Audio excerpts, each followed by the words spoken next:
In our discussion of the First World War, we're not going to go into detail in battles or strategy or tactics. We're not going to look at the events of the war as they unfolded one day after another. We're rather going to look at the larger picture. We're going to see, in fact, how the war affected the civilization and culture of Europe, and to see, in fact, the effect that it had on the population of Europe, an effect that perhaps was greater than any event since perhaps the Black Death of the 1340s. I have in many lectures remarked how certain ideas and certain events had provided the preconditions for the outbreak of the First World War. The reason for this is that this war in so many ways destroyed the Europe that has been developing since the Enlightenment, the Europe that we have been tracing, the ideas that we have been following, while simultaneously realizing many of the most pernicious of those ideas found in the culture of the 19th century, and revealed the true implications of the application of industrialization to warfare. It was a war that was so awful, so bloody, and so destructive that the continent has not fully recovered to this day.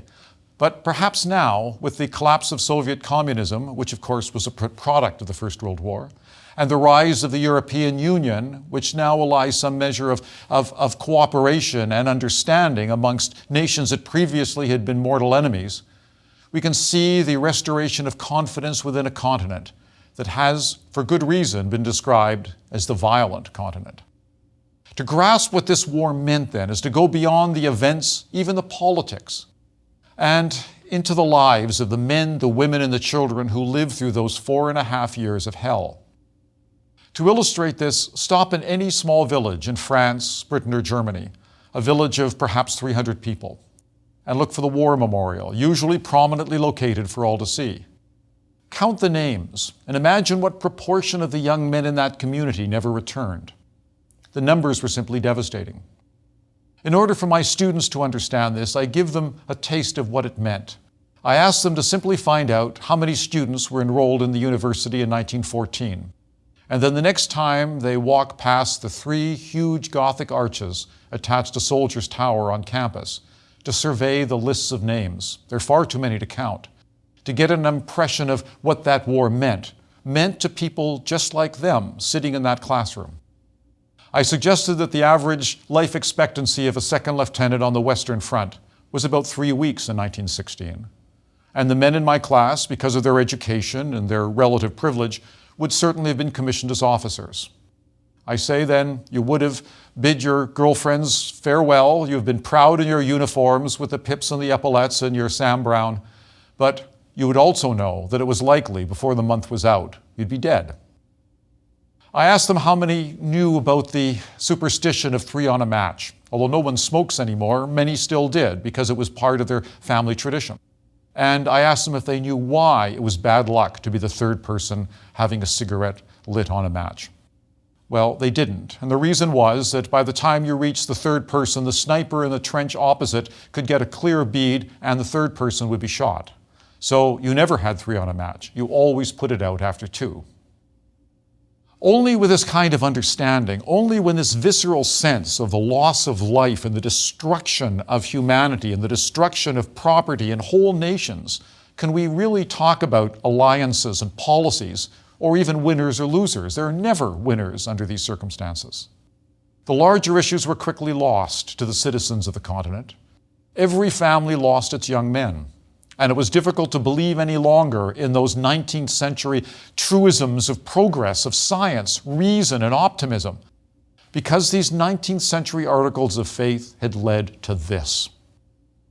It explains the mood between the wars, the powerful belief that certain things had been paid for with blood and nothing like this cataclysm could ever be permitted to happen again at any cost. Of course, we know that it was in part this visceral response to the slaughter of the war that set the stage for the next World War, just 20 years after the end of a war to end all wars. But we must understand the intentions, the fears, the anger, the humiliation, but more than anything, the sacrifice of a continent to put these events into any kind of meaningful context. Well, the century between the Congress of Vienna in 1814-1815 and the outbreak of the First World War in 1914 had been one of the most peaceful in all of European history. There had been, of course, wars, and we have seen them. But these were short, They were local. They hadn't been as cataclysmic as the 30 Years' War or the Napoleonic Wars. The balance of power and the established diplomatic practices had therefore worked. The Congress of Vienna had proved to have been a great success, if for no other purpose but then sustaining some measure of peace. So when war broke out in that perfect August of 1914, Europeans didn't imagine the carnage that would occur over the next 4.5 years, claiming tens of millions of lives and wounding tens of millions of others, toppling 3 great empires, Germany, Russia, and Austria-Hungary, and changing the continent more profoundly than any event since the Middle Ages, and some suggested since the collapse of the Roman Empire. Some of the long-term causes of the war are well known. The growing tension in the Balkans, the competition between Britain and Germany, and the emergence of the cult of the offensive among the general staffs of most European armies. And then there were the ideas that we've seen being applied in inappropriate places. Darwinian notions of struggle for dominance, survival of the fittest, and their close cousin, virulent nationalism. But these developments alone might not have caused a war on the scale witnessed between 1914 and 1918 had it not been for a simple event. The assassination of the Archduke Franz Ferdinand, who was Franz Joseph's nephew and heir, in Sarajevo on the 28th of June, 1914, by a Serbian nationalist named Gavrilo Princips. The old Emperor Franz Joseph, who had ruled since 1848, had largely kept the polyglot empire united. His only son and heir had died in a terrible murder-suicide scandal with his teenage mistress some decades before. The emperor's heir then became his nephew, Franz Ferdinand, who himself married against the emperor's wishes. The Habsburg dynasty, perhaps the only emotional glue in this complex composite state, was unraveling before old Franz Joseph's eyes. The assassination then wasn't just the murder of a prince, it wasn't just an act of violence against a nation. It was seen as an assault on the integrity of the dynasty itself, a threat to the empire. Following the assassination, the Austrian government, believing that the Kingdom of Serbia was behind the attack, demanded in July 1914 that Belgrade accept an ultimatum, allowing the Austrians to investigate the crime and uncover the parties behind it. The ultimatum had 10 points, of which the Serbs accepted 9, refusing only to allow Austrian officials to take part in the investigation within Serbia. Serbia, though, didn't even end it there. Serbia wished to see this issue submitted to the International Tribunal in The Hague, which had been established in 1899 in an attempt to diffuse the kinds of threats that would perhaps lead to European war. The Russians then became involved.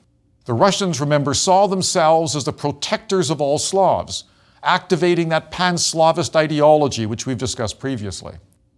They sent the Austrians word that they would not tolerate the humiliation of Serbia, fearing that the Austrians would annex Serbia altogether, thereby humiliating not just the Serbs, but the Russians as protectors of the Slavic peoples and the Orthodox religion. The French had signed an alliance with the Russians in 1894.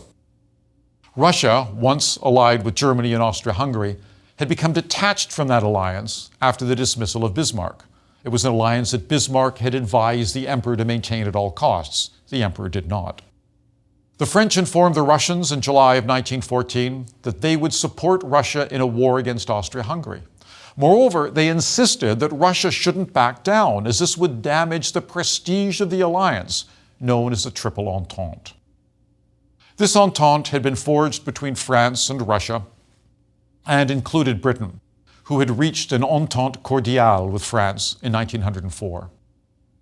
The entente faced a triple alliance composed of Germany, Austria-Hungary, and Italy.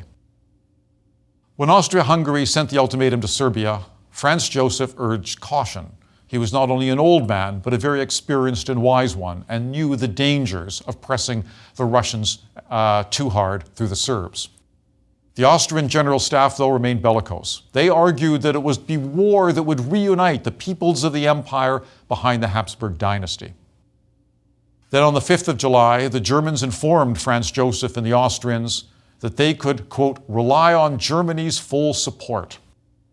because the Germans didn't believe for a moment the Russians would enter a conflict between Austria and Serbia and assume that if war should come, it would just be another Balkan affair. I don't think there's any doubt that Germans never intended the Austro-Hungarians to have a blank check, to engage in war of any kind and expect the Germans to be their ally in it. But the understanding was, in fact, misunderstood. When Austria-Hungary declared war on Serbia on the 28th of July 1914, the Russian Tsar Nicholas II mobilized his forces. This then set off a chain reaction that none of the crowned heads of Europe or their ministers seemed to be able to stop. The Triple Alliance demanded that Russia cease its general mobilization immediately.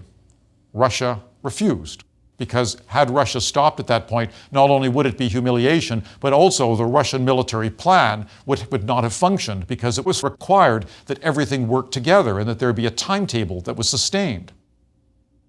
The Germans then declared war on Russia, and France, responding to a German request to make its intentions known, replied cryptically that it would act, quote, in its best interest.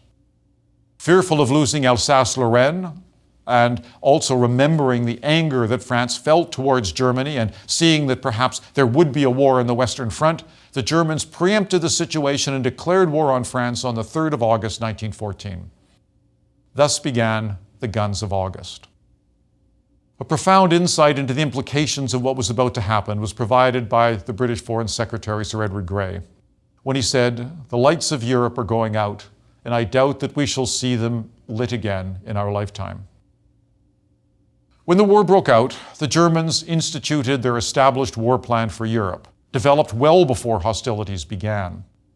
These plans, and plans like them by almost every major European power, had been carefully designed over decades to take full advantage of speed, mechanization, and overwhelming force. However, they were not only meticulous, but they were so carefully integrated that they had to be followed in every detail, as we saw with the Russian mobilization. The German war plan required that its army pass through the territory of Belgium. However, Belgium was a neutral kingdom and was not involved in this alliance system whatsoever, but nevertheless the plan required it, so in fact it had to happen. German armies entered Belgian territory, and this unprovoked aggression brought Britain into the war, as the British had previously agreed to protect Belgian neutrality. Thus, by August 4th, the two great power blocs were at war with one another. Only Italy remained neutral, because although part of the Triple Alliance, the Italians weren't required by the pact to go to war immediately. Indeed, Italian public opinion was strongly divided, with many Italians hostile to the Austro-Hungarians because that empire still held large numbers of Italians under their rule. But ultimately, in 1915, Italy did enter the war, but not on the side of the Triple Alliance with Germany and Austria, but in concert with the Triple Entente of Britain, France, and Russia. This had been brought about by the secret Treaty of London of that year, which promised the Italians that they would be given control of the territories around the Adriatic and in the Italian peninsula that were part of the Austro-Hungarian Empire. This inducement drove the Italians to change sides and join the Entente, and in effect open another front on the south. The war expanded soon beyond the European continent itself.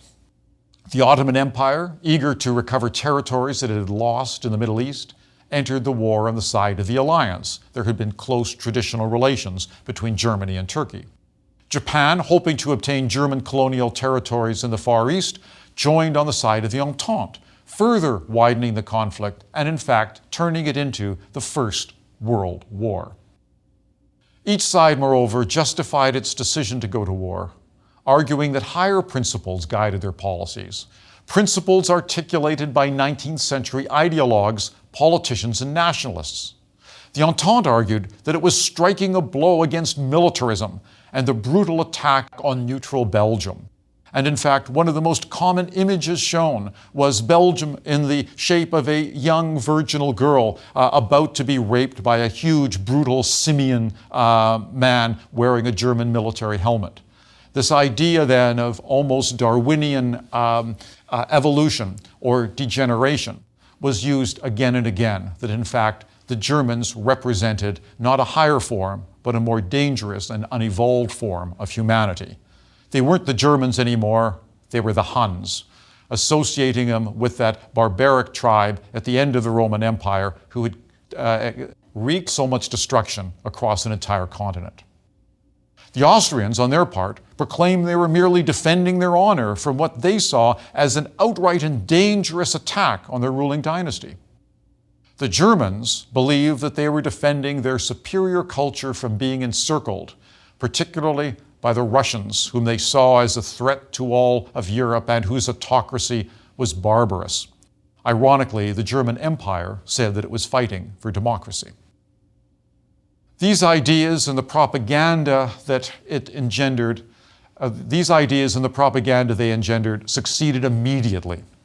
What had begun as just another tragic moment in a tiny Balkan town with the assassination of a Habsburg prince had become a conflagration that was not only to consume Europe, but to develop into the First World War. It was then not a single moment of crisis, but rather it was a failure of statesmanship on the part of an entire continent that allowed this event, this cataclysm, to happen. Millions of young men from across the entire continent of Europe volunteered for action.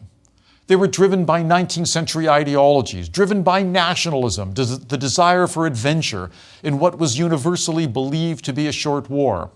They had been trained to be prepared, and this is the war for which they were prepared to fight. Everyone said it would be a short war, so not to worry. They'd be home by Christmas. Both sides believed that by the time the snows fell, the armies would be back.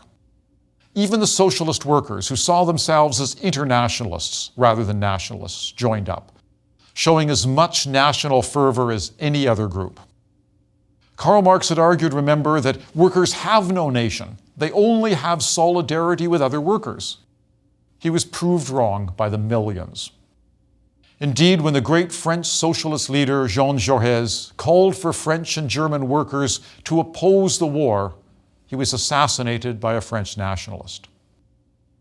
The war reflected not just the ideologies and attitudes of the 19th century, but also mobilized all of the elements of industrial society. For example, all parties built support for the war through advertising, which of course became propaganda. Advertising had developed as a consequence of mass marketing, and this mass marketing then turned into the widespread extension of the official position, the truth that was to be told, even though usually it was no truth at all. Censorship, direct control of information, happened in every state immediately, truth always being the first casualty of war. Moreover, censorship, control of the press, control of ideas, these are ideas that are in contravention of every liberal belief.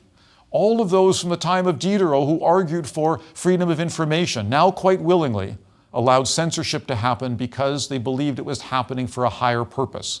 Again, showing how all principles ultimately could be compromised in the name of nationalism and patriotism.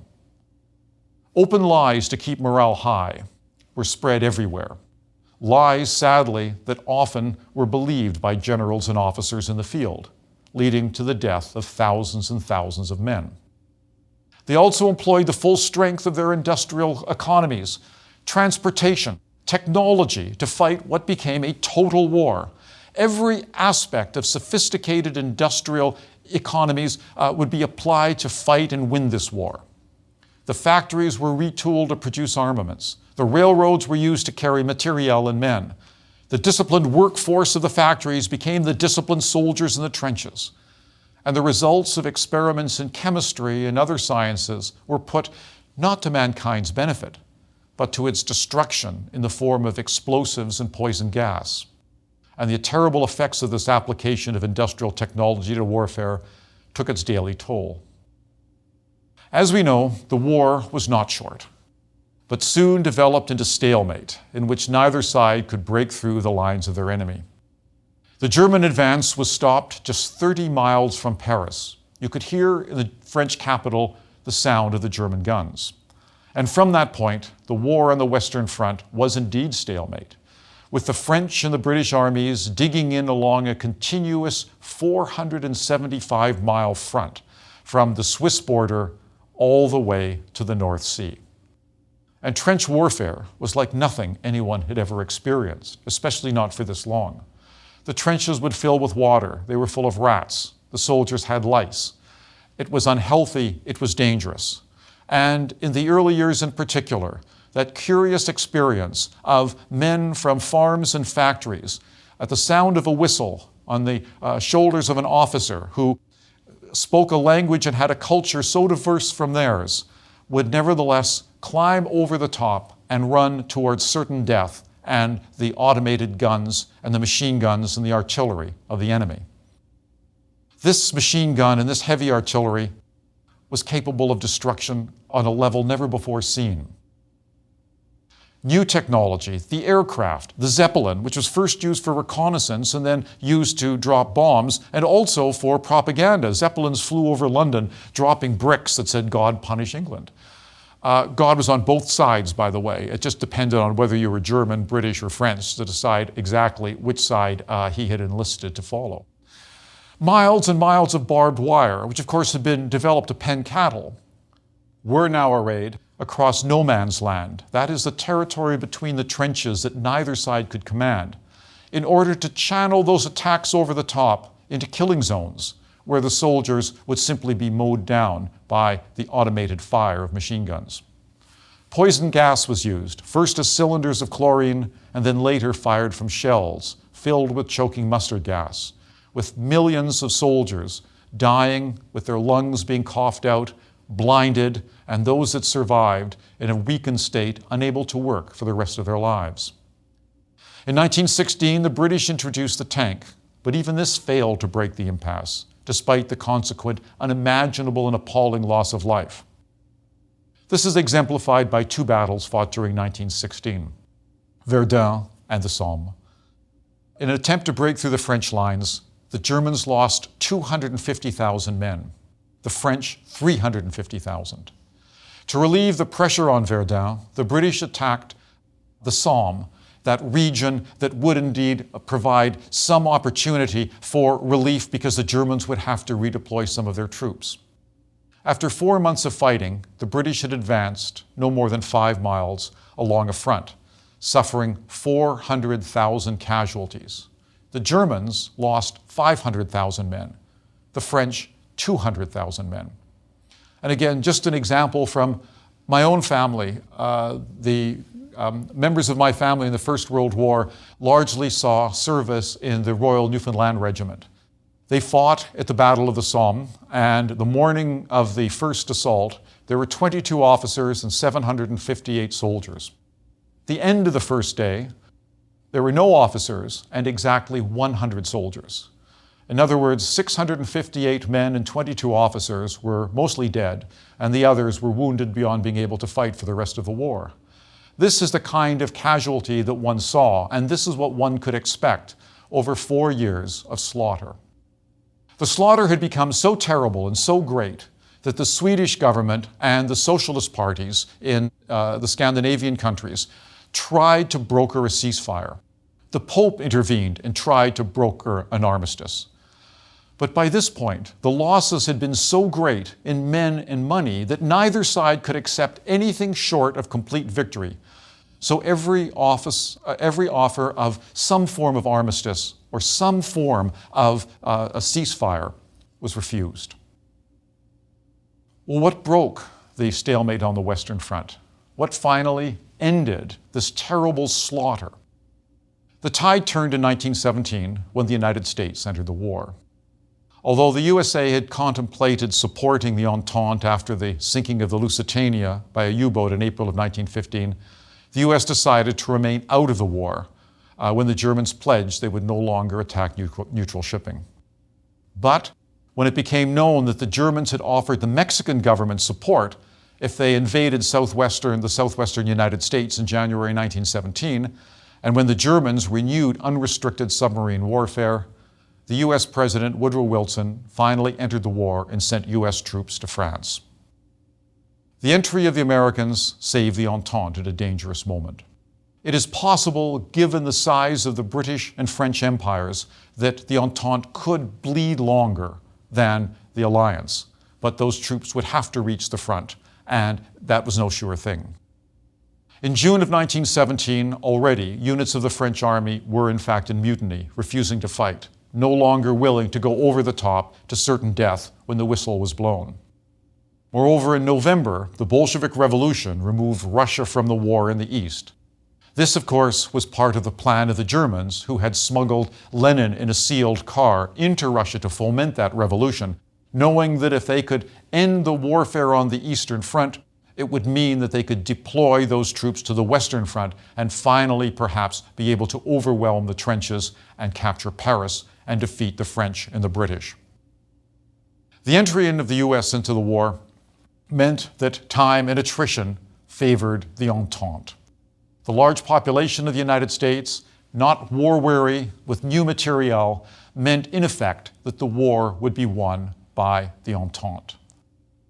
The war was fought until ultimately Germany and Austria-Hungary simply collapsed, by which time they had exhausted the accumulated wealth of an entire continent, laid waste ancient cities, destroyed transportation and communication networks, much of Europe's industrial capacity.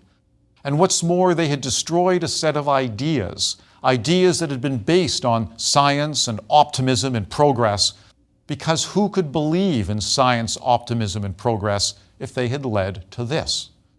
The European perspective on the world was changed so fundamentally by the First World War that it altered the way Europeans not only saw themselves and others, but also began to drive them to reevaluate the principles under which they led their lives and the ideals that they in fact were willing to accept.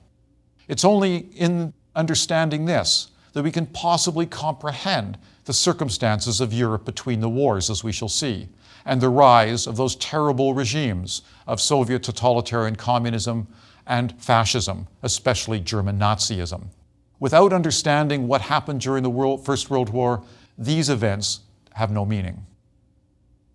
Of the 70 million men who took up arms in the Great War, at least 15 million were killed. I say at least because they're the ones that we know about. The Russians stopped counting, and after the Bolshevik Revolution, the Russians fell into civil war. And should they be counted? Well, the Russians didn't count them anyway, but were they part of the war, or in fact were they part of another war? Far more men were wounded or terribly maimed. Again, the effect of efficient weapons provided by 19th century industrial society. At least an equal number of men who actually returned from the war were essentially incapable of working or functioning because they had been so badly damaged. An indication of the carnage of the wars I've seen can be seen in every tiny village and town on the European continent. An entire generation of young men was slaughtered. Their mothers, wives, sisters, daughters had worked to keep the factories functioning to produce the weapons that killed the fathers, husbands, brothers, and sons of other women just like them, separated merely by an act of geography.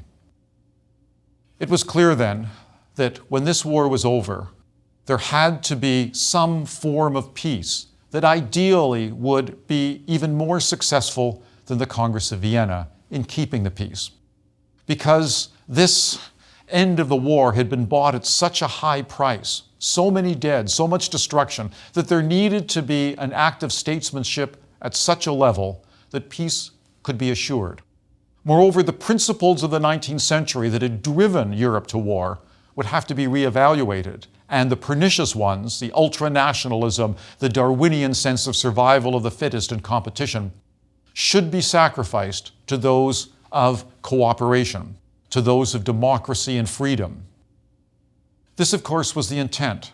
This is what the Entente said continually in their propaganda, that we are fighting a war to end all wars. We're fighting a war to make the world safe for democracy. But as we shall see, when the peace treaties were signed, when the negotiations were taking place, and when ultimately peace was imposed, the result was something very different. That the Europe that emerged from the First World War was not a better place. It was in many ways a more dangerous place, an unstable place, a place that had lost the roots that it had enjoyed back into the past and its own traditions. It was a world that was in its own way Kafkaesque, and one that not only allowed but almost encouraged the rise of groups like the Nazis or the fascists or the totalitarian communists.